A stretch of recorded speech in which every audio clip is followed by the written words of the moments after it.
If you use OneDrive Personal Vault, this quick tutorial will show you how to lock it manually whenever you want.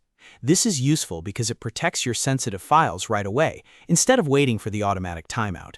So if you want faster privacy and better control, this is the simplest method to use. And before we begin, if this video helps you, please hit the like button and subscribe for more easy software tutorials just like this. Now, let's jump in. First, open OneDrive in your web browser. You can do this from any modern browser, whether you are on a Windows PC, Mac, or even using a browser on another device. Once OneDrive loads, sign in with your Microsoft account. Make sure you use the account that contains your personal vault, because the vault only appears inside the correct OneDrive account. After you sign in, look for Personal Vault in your OneDrive storage. This is the protected area where your private files are stored.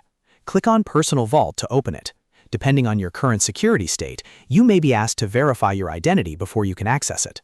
If that happens, just follow the on-screen prompts to complete the verification. Once Personal Vault is open, look for the Personal Vault menu or the lock option. In many cases, you'll see a menu in the Vault interface, and from there you can choose the lock command manually. Click on the Personal Vault menu, or select Lock if that is what appears on your screen. Then choose Lock Personal Vault from the available options.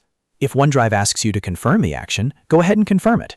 This final confirmation makes sure you really want to secure the vault immediately. After that, Personal Vault will close and lock right away. That means anyone who tries to access those files will need to verify identity again before opening the vault. This is especially helpful if you're stepping away from your computer, sharing your screen, or simply want to lock down your files before the automatic timer kicks in. It gives you more control over your privacy and security, which is always a good idea when you're storing important documents, photos, or personal records. If you don't see the lock option right away, make sure you are actually inside Personal Vault and not just in your regular OneDrive folders. The lock command only appears when the vault is open.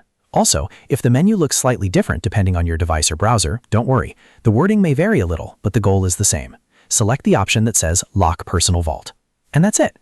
You've now manually locked Personal Vault in OneDrive. It only takes a few clicks, but it can make a big difference for your account security. If this walkthrough helped, please like the video, subscribe to the channel, and turn on notifications so you don't miss the next quick tutorial. Thanks for watching, and I'll see you in the next one.